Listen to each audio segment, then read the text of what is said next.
welcome back to my channel. So today, the day that I am recording this, it is Tuesday, November 14th, and the GoodReads Choice Awards nominations, selections have officially dropped for 2023. And so what we're gonna do is, I want to kind of focus specifically on certain genres, books, things like that, whether I've read them, I haven't read them, maybe what I'm going to be voting for. And so I thought it'd be fun. We're going to focus on the fiction ones today. I've done a little bit of tiny bit of research, and I kind of wanted to view them and see exactly what was nominated, kind of go over that. Also just kind of focus more on how they get nominated, and then also make some predictions. We'll make our top 10 predictions of what we think is going to make it onto the final round of voting, and then we'll pick an overall winner from there based on my very limited knowledge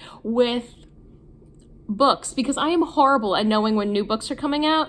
And it's things like Book of the Month and occasionally GoodReads, those articles that they put out that really do help me figure out exactly what is coming out. And so what I'm going to do, I'm going to share my screen. Okay, so I have my screen shared here. And so these are all the categories. Now, what I thought was really interesting was that we don't have all of the same categories as before. I don't see anything for children's. I don't see anything for graphic novels and manga. I don't see anything for poetry. And so we also have this addition right here of romantasy, which is a genre I am personally not that familiar with. But then I know a lot of people have been complaining about, since usually fantasy gets overtaken by romantasy and who ends up winning. But this video today, we're going to be focusing on the fiction category. So let's see what exactly got nominated. And so those who are not familiar, there's always 20 books that are originally nominated, and then they break it down into the top 10, and then you pick one from there. Now, some issues with this that I've noticed, that people have noticed, is you can just vote for whatever you want, but I do not think I have read a single one of these. And so even though I haven't read one, I could just vote for it if I wanted to.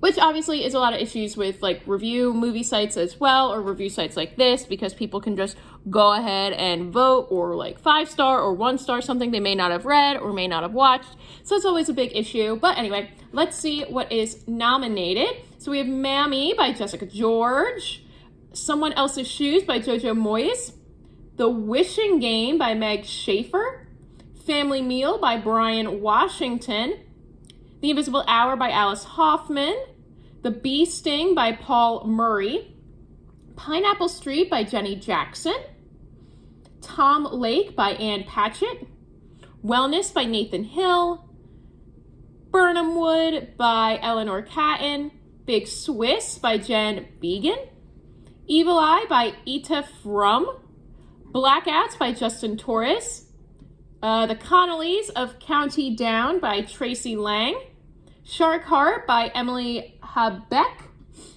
The Collected Regrets of Clover by Mickey Bramer, The Celebrants by Stephen Rowley, The 5-Star Weekend by Ellen Hildebrand, Yellowface by R.F. Kuang, and Hello Beautiful by Anne Napolitano. Very popular books. I know I've definitely heard of Yellowface. I've seen this one pop up a bunch. I saw this one on or these two, I should say, I saw as options for Book of the Month. And so what I decided to do was I wanted to look at all 20 of these books, and I wanted to see exactly if we can predict, just solely based on numbers, solely based on just general information, if we are able to actually predict the winner without actually having read any of the books, not seen any.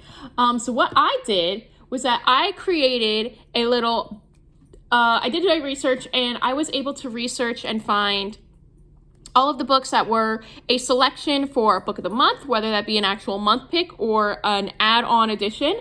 If they were for Aardvark Book Club, which is a new book club that's starting up, it's been about a year in the making, but I do like to include that. I also did if it was nominated or picked for Reese's Book Club, if it was picked for Oprah's book club, if it was picked for the Read with Jenna book club, and if it was picked for the GMA Good Morning America book club as well.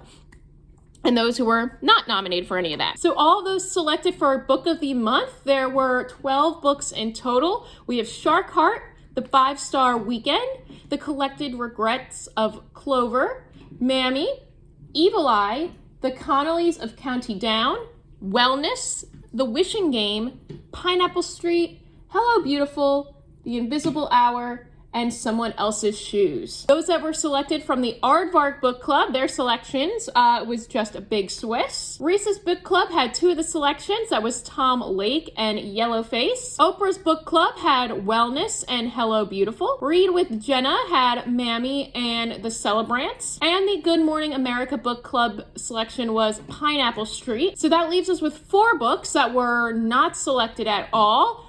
For any of these book clubs, that is Blackouts, The Bee Sting, Family Meal, and Burnham Wood. Alrighty, so what I've created here, my last and final graphic that we will be displaying, is that I just took all of the books, the authors, and then what I did was I was able to look at their ratings, so what their current rating is as of today with when I took it. Not that I think it would change drastically too much over the next few days. And the number of ratings or number of reviews as well. So I wanted to take a look and see from this list, are we able to predict what's going to make it to the top 10 and what's going to be the overall winner. I already have a prediction. I think that Yellowface by R.F. Kuang is going to be the overall winner, even though it doesn't have the highest rating. It's definitely one of the most popular ones. I see it all over BookTube. I hear about it all the time. It just seemed to be a very popular book, even if it may not have the highest of ratings. But let's see what else. So let's organize this. Let's look at ratings. So it looks like the highest rated book that we have is The Wishing Game by Meg Schaefer with a 4.22, which is pretty good. And then the lowest rating book that we have, which is a very big surprise to me because I feel like I've seen this one everywhere, is Pineapple Street by Jenny Jackson. I feel like this one has been advertised all over like GoodReads and things like that. So maybe the fact that it is on the lower side, it is the lowest out of all of them, maybe it really isn't all that good that it likes to think that it is. But you can see here that it does have a good number of reviews. And let's see here, Yellowface. Yellowface kind of falls like on the lower half of the tier, because if this is the first one, so this would be 1 through 12. 1, 2, 3, 4, 5, 6, 7, 8, 9, 10, 11, 12. Oh, wait, why did I count to 12? I meant to count to 10. So up to 10 with The Bee Sting. So Yellowface is definitely in the second half of that. It seems like some of our bigger ones with a lot of the good ratings, number of people that have read it, really have it low. And I was noticing this, especially when I was I'm starting to read all the 2022 fiction nominees. As you can tell, I'm very clearly late in trying to get that out there, but it is something that I've noticed that some of my favorite ones from there have been the ones with the least amount of ratings, or the ones that have not finished the best. And so I think that is really interesting, but let's redo this. Let's just go back to what we were. Let's take a look at this one now. So yeah, Yellowface is still at the top with the most amount of ratings at nearly 2,000. But then this one all the way down here, Blackouts, even though it has one of the higher scores, being one of the only ones with 4, like a 4 point something, it only has 462 ratings, which I thought this was a typo, but then I'm like, oh, or maybe it came out like a week ago or a day ago or something like that. But it came out like over a month ago. And so I was really shocked when I was able to see that, because it seems like it's the most popular books that do usually get on here, not that should. And the fact that it has less than 1,000 just surprised me so much. Okay, so what we'll do is that we'll highlight the ones that we think are going to make it to the next round. We'll highlight those in yellow, and then we'll highlight the overall winner in green. So we technically need 9 yellows and 1 green. I really do think that Yellowface is going to be our overall winner. Like, that's no fun just to like automatically, pick that out, but I really do think that Yellowface is going to be our main winner. I think that it's going to come out on top. Not only is it popular right now, but I think it's just going to continue to be popular. And the GoodReads Choice Awards are more of a popularity contest than they are anything else. And so I do have to take that into consideration as well. Ellen Hildebrand always makes it to the top 10. Whenever she has a book in here, she's always making it to the top 10. So that does not surprise me that if she were to make it, it would actually be more shocking if she didn't make it in the top 10. I read one of her books, the one that made it last year, The Hotel Nantucket. I thought it was okay. It was my first venture into Ellen Hildebrand. Maybe I need to reread it. I don't think I got it as well as I should have. But I thought it was fine. Pineapple Street, again, just solely based on the number of ratings, I think that it is going to make it in. Again, popular books always seem to make it in. What else do we have? Hello, Beautiful. Like I said, this one, I felt like this and Pineapple Street, for a long time, I thought were the same book because their covers are not necessarily like the same, but they have similar vibes to them. Like, let's take a look. Like, Hello, Beautiful, kind of, you know, this painty aspect to it. And then Pineapple Street. Oh, maybe not. Maybe not now that I'm looking at it again. This one's actually kind of hard to read now that I'm like really looking at it. Like, there's so much going on here. Like, why do we need all this? You can't even really see that T. Okay, anyways, go back to here. Okay, so we have our one winner. We have those three. Let's see here. JoJo, yeah, JoJo Moyes, always going to be up there. If Celeste Ng was in here, I would have put her. Same with Jodi Picoult. Now let's see what else. Let's go back to ratings. Okay. Tom Lake, I have not heard of. I do not know anything about, but it's in the top half for ratings. It was also part of Reese's Book Club, and I feel like Reese's Book Club has kind of overtaken Oprah's Book Club. Not like that, because Oprah's Book Club used to be like the thing, and now everyone has a book club, but I still think it's interesting to see what kind of an impact those can have. And like, I probably wouldn't have read Tom Lake, but if I see that Reese recommended, I'm like, maybe I'll check it out. Like, I'll be more intrigued to, because it has that little logo on it. Okay.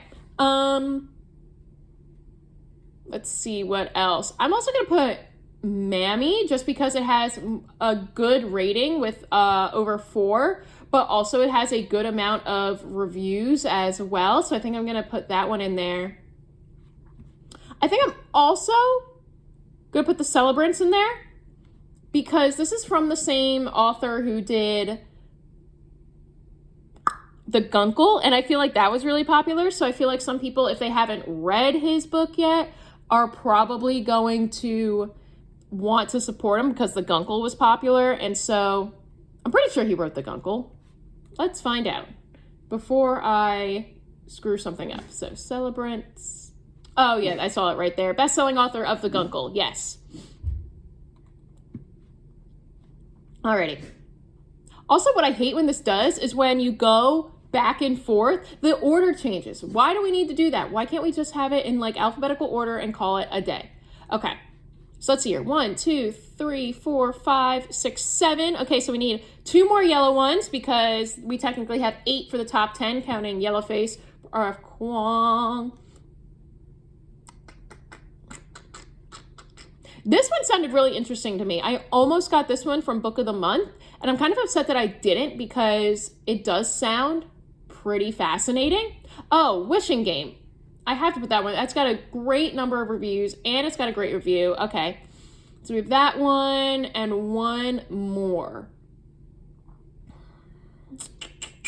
See, Brian Washington, I feel like, is popular, but, like, there's not a whole lot of ratings for that book.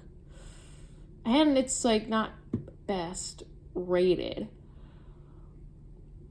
See, now I don't know, do I go with The Collected Regrets of Clover because it's got not just a good rating, but a good amount of votes, or do I go with Big Swiss because that also has a good number of votes, but not as high of a rating? I think I'm going to go with the Collected Regrets of Clover. Okay. I think that looks good. I think I like that a lot.